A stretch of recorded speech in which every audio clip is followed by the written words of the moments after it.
Olá, meninos e meninas, muito bem-vindo a esse canal, mais um dia da gente juntinho. E hoje o vídeo tá muito, muito especial, porque eu convidei a psicóloga Bianca pra gente bater um papo, sabe? Pra gente quebrar esse mito sobre essas doenças, sobre depressão, ansiedade, ataque de pânico e etc. E ela foi uma fofa, muito simpática, respondeu de maneira maravilhosa, super esclarecedora. E eu espero que isso possa ajudar você, você que tá passando por isso, você que tem pessoas ao seu redor que passam por isso, você que está estudando sobre isso.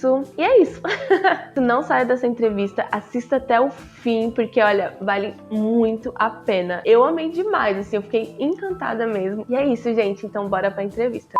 Prazer, Bianca, ter você aqui com a gente. Muito obrigada por disponibilizar. Esse vídeo, na verdade, é um pouco pra gente conversar, sobre depressão, essas doenças, quebrar um pouco esse tabu. E eu fiz algumas perguntinhas aqui. Mas antes, eu queria que você se apresentasse um pouco, contasse um pouco da sua profissão. Bem, o meu nome é Bianca, eu tenho 25 anos, eu sou formada pela Unip desde julho de 2018. Eu iniciei o trabalho com a psicologia clínica logo após a minha formação, um mês após a minha formação, eu já iniciei na psicologia clínica e desde então eu trabalho somente com a clínica, de segunda a sábado, atendendo adolescentes, crianças e adultos. Atualmente eu tenho desenvolvido um projeto com outro grupo de 7 profissionais. Nosso projeto ele chama Coisa de Preto e nós somos todos pretos para atender a população preta. Esse projeto surgiu em novembro de 2019 e a intenção era fazê-lo somente durante o mês da consciência negra em celebração ao mês. Mas a gente foi percebendo a necessidade de haver profissionais como nós no mercado de trabalho e o quanto isso dificulta na procura de outros pacientes também pretos. Porque geralmente as demandas são racismo, as demandas são autoestima e a pessoa ela precisa estar confortável para poder se abrir, né? Para poder dizer sobre a sua questão. Não que os outros profissionais não sejam capacitados para isso. Dentro da psicologia a gente entende que aqui nada se trata de mim, tudo se trata de você. Porém, quando você sabe que você está contando a sua dor para uma pessoa que já viveu a mesma dor que você, a sensação de acolhimento é outra. Então hoje, eu diria que 75% dos meus pacientes são compostos por pacientes pretos e eu fico muito feliz por isso, porque a psicologia durante muitos anos ela foi vista como um processo elitizado. Nós sabemos que ainda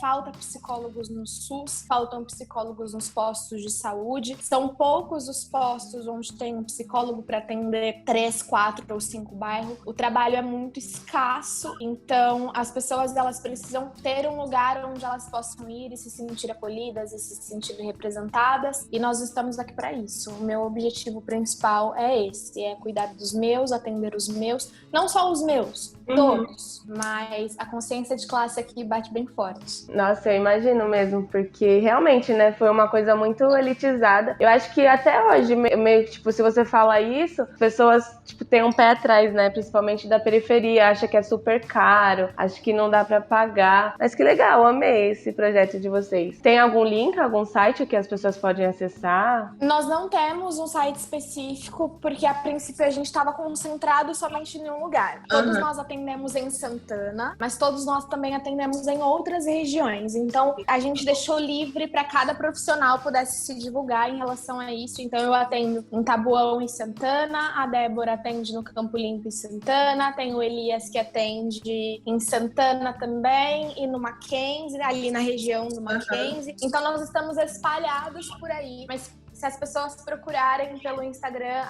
@psibiancasantos ou @aisha.maria, elas vão encontrar os nossos contatos. Vou deixar aqui no link também que as pessoas podem ir no seu Instagram, né, e saber mais sobre isso. Eu vou fazer perguntas relacionadas à depressão, aí se você quiser contar alguma coisa referente a esses projetos que vocês estão fazendo, aí você se sinta à vontade, tá bom? A primeira pergunta é assim, o que é depressão e como ela é caracterizada? A depressão, ela é um estado de humor, vamos dizer assim. É uma doença regulamentada pela Organização Mundial da Saúde e as suas características, elas são muito semelhantes às características da tristeza. Um humor mais deprimido, um humor um pouco mais triste, uma falta de vontade de realizar as atividades que a pessoa está acostumada a fazer diariamente, um sentimento constante de vazio. As suas características principais são essas, porém, o que vai definir se é depressão ou ou não é o tempo. Como eu te disse, ela é muito parecida com a tristeza. Só que tristeza, geralmente, você sabe o motivo. Eu fiquei triste porque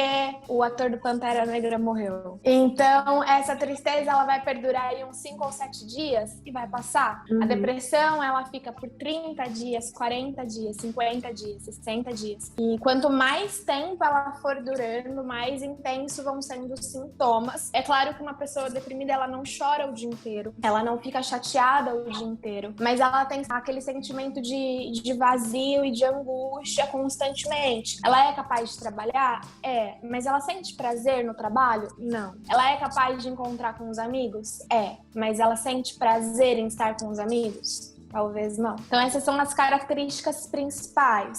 A depressão, além de ser uma doença possivelmente genética, ela também pode ser construída ao longo do tempo. A questão é que o nosso corpo, ele vai dando sinais. Por exemplo, se você está de quarentena lá na sua casa ou está de férias e você fica deitado por uns 5 dias seguidos. Se acostuma com isso, seus hormônios vão baixando a ponto de construir-se aí um humor deprimido e isso desencadear numa depressão. Então é muito importante que a pessoa ela esteja atenta aos comportamentos dela. Se você não tá feliz em fazer algo que você é acostumado a fazer todos os dias, ou se você não consegue fazer tarefas simples como pintar as unhas ou tomar banho, e isso vem acontecendo por um longo período, é interessante investigar. Quais os tipos de intervenção? Precisa ser medicamentosa com auxílio da psicoterapia ou a pessoa pode só adaptar pela psicoterapia? Isso vai variar do nível dos sintomas, né? Se é uma depressão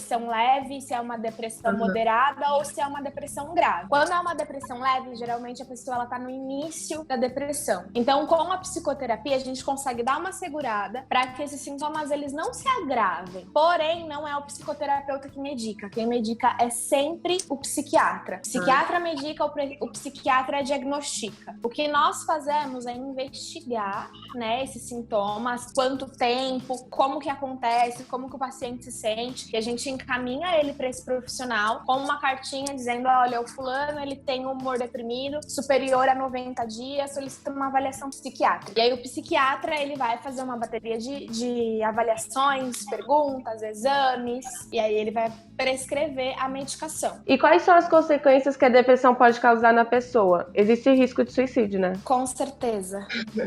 As consequências são muitas, inclusive a perda da sociabilidade, a perda do prazer, o risco de suicídio, a perda do sentido da vida. Então essas são as principais perdas que geralmente os pacientes comentam. Isso pode desencadear numa perda de emprego, numa perda de relacionamento. Tudo que envolver outras pessoas, tudo que envolver o fazer fica prejudicado. E existem diferentes tipos de depressão? Existem níveis de depressão. Porém, a maioria das vezes essa depressão ela não vem sozinha. A depressão ela vem com uma comorbidade. A comorbidade é uma doença ou um problema que surgiu devido à depressão ou devido a outro problema. Vamos supor que você esteja com uma dor no ombro. Como comorbidade dessa dor no ombro, as suas costas vão doer. As suas costas não estão doendo porque você tem um problema nas costas. Elas estão doendo porque você tem um problema no ombro. Mexendo nesse problema do ombro, a gente consegue curar o seu problema das costas. Ou, de acordo com a intensidade, se a gente melhora, alivia o seu problema das costas, a gente também consegue aliviar o seu problema do ombro. Então, as comorbidades da depressão podem ser ansiedade, pode ser síndrome do pânico, pode ser transtorno obsessivo compulsivo, pode ser algum outro transtorno de personalidade e inúmeros outros problemas psiquiátricos. Qual que é a importância de manter notícias consideradas como gatilhos em sigilo? Por exemplo, suicídio em linhas do metrô ou pontes. Isso vai variar, Jéssica, vai variar da intenção de cada paciente. Não é todo paciente deprimido que pensa em suicídio.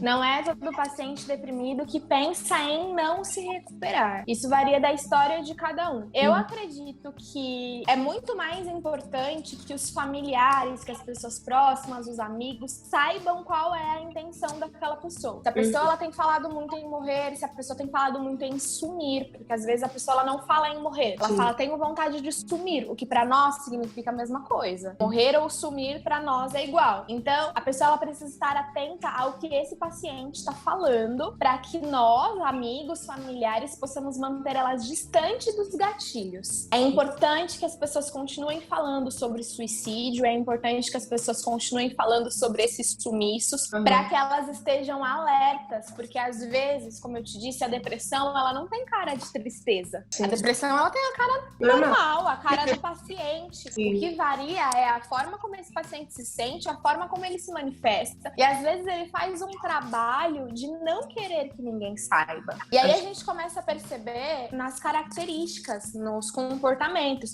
O fulano gostava muito de ir ao futebol, tem 5 meses que não aparece aqui. O que pode estar acontecendo? O fulano tem faltado muito no trabalho, tem faltado muito na aula. Algumas coisas nesse sentido servem de alerta, mas ocultar essas informações é um retrocesso, porque suicídio ainda é muito tabu, né? As pessoas, elas acreditam que quem quer se mata, não anuncia. Mas não é bem assim. Não é bem assim, exatamente. E você acredita que o termo depressão tá banalizado nos dias de hoje? Eu acredito sim, principalmente entre os jovens do Facebook. Qualquer coisa, tô depressivo. Estar deprimido é uma coisa, estar depressivo é outra. Estar deprimido é um estado de humor, assim como estou com raiva, assim como estou magoado. Estar deprimido é um estado de humor. Então, é correto que a pessoa diga, estou deprimido hoje, mas estou depressivo, ou, sei lá, depressão pós-término, depressão pós-fim de série, depressão pós alguma coisa, acaba banalizando um pouco a doença, porque as pessoas, elas entendem que qualquer coisa é aquela coisa. Não é bem assim. Depressão é uma doença grave, que pode ter consequências graves, e essas pessoas, elas precisam ser levadas a sério. É porque também, às vezes, as pessoas ficam banalizando, aí quando é pra, tipo, uma pessoa que tá passando mesmo, aí as pessoas ficam, é mimimi, é que não sei o que, né? Por isso que acaba gerando esse termo. Sim, é frescura, é preguiça, é falta de Deus. São essas as coisas que a gente ouve, principalmente dos familiares. Geralmente os familiares, quando eles procuram terapia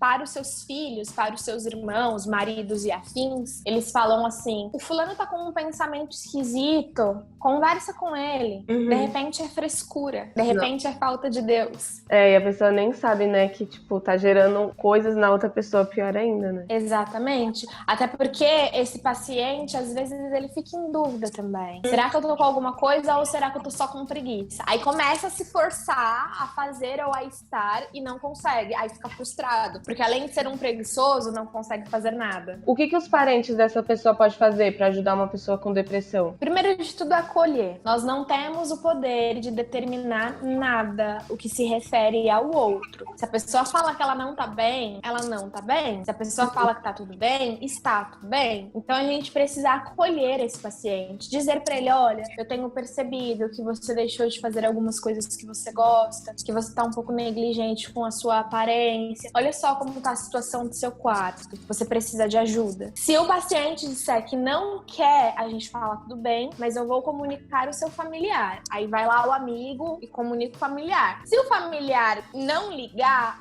a gente encaminha esse paciente para um psiquiatra. Olha, eu conheço um médico que talvez ele pode te ajudar. Eu vou com você. Vamos. E leva essa pessoa no psiquiatra e a partir dali o psiquiatra ele passa a fazer todos os encaminhamentos necessários. Se a pessoa não tiver acesso ao psiquiatra, ela pode levá-lo também a um psicólogo. Dependendo da região onde a pessoa tá, ela pode levar ao CAPS. Muitas pessoas não sabem, mas o Serviço Público de Saúde, o CAPS, o CRAS, o CREAS, eles contam com uma equipe multidisciplinar. Essa pessoa ela não vai receber, talvez, um atendimento clínico a longo prazo nessa instituição, mas ela vai receber um acolhimento e vai ser encaminhada para um outro profissional. E você acha que uma pessoa deprimida, ela consegue enxergar as mudanças comportamentais dela, tipo, que ela tá melhorando e tal? Que ela tá melhorando, sim, porque o comportamento ele volta a ser ativado. Mas que ela tá piorando, muitas vezes ela não percebe, porque a depressão ela não acontece, tô normal hoje e amanhã tô deprimido. Ela vai